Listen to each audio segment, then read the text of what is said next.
आपण सध्या संविधान चौकात आहोत आणि संविधान चौकात जे आहे इंडियन ऑइलचं पेट्रोल पंप आहे। सध्या आपण पाहू शकता की पेट्रोल भरणाऱ्याची जी गर्दी आहे ती नागपूरमध्ये अशा प्रकारे पाहायला मिळत आहे आणि विशेष म्हणजे लोकांची मोठी गर्दी आहे पेट्रोल भरण्यासाठी। ही परिस्थिती का निर्माण झाली याच्या मागचं कारण असं आहे की नागपूरमध्ये एक अफवा पसरवण्यात आली आहे की नागपूरच्या अधिकांश पेट्रोल पंपावर पेट्रोल संपुष्टात आला आहे। 2 दिवस जे आहे नागपूरच्या लोकांना पेट्रोल मिळणार नाही अशी अफवा पसरवण्यात आली आणि त्यामुळे लोक जे आहे हे पॅनिक झाले आणि अशा प्रकारे पेट्रोल भरण्यासाठी जे आहे मोठ्या प्रमाणात पेट्रोल पंपावर रांगा लावल्या आहे आणि आता जी आहे परिस्थिती थोडीशी बिकट आहे। लोकांच्या रांगा ज्या आहे मोठ्या प्रमाणात पेट्रोल पंपावर लागल्या आहे आणि त्यामुळे एकंदरीतच परिस्थिती हाताळण्याबाहेर जाण्याचं दृश्य आपल्याला पाहायला मिळत आहे। पेट्रोल पंपावरचे कर्मचारी जे आहे ते परिस्थिती हाताळण्याचा प्रयत्न करत आहे आणि जे आहे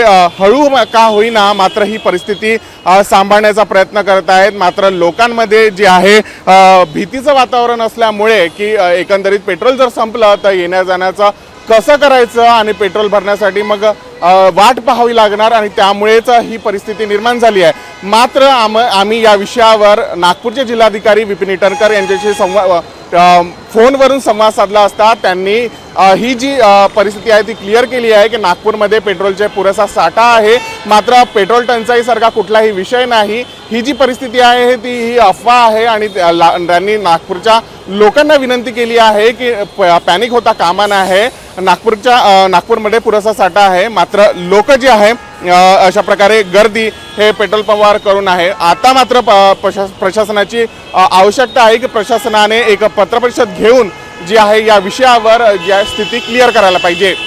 कॅमेरा पर्सन विलास मी प्रकाश शुंकलवार, महाराष्ट्र TV 24 नागपूर।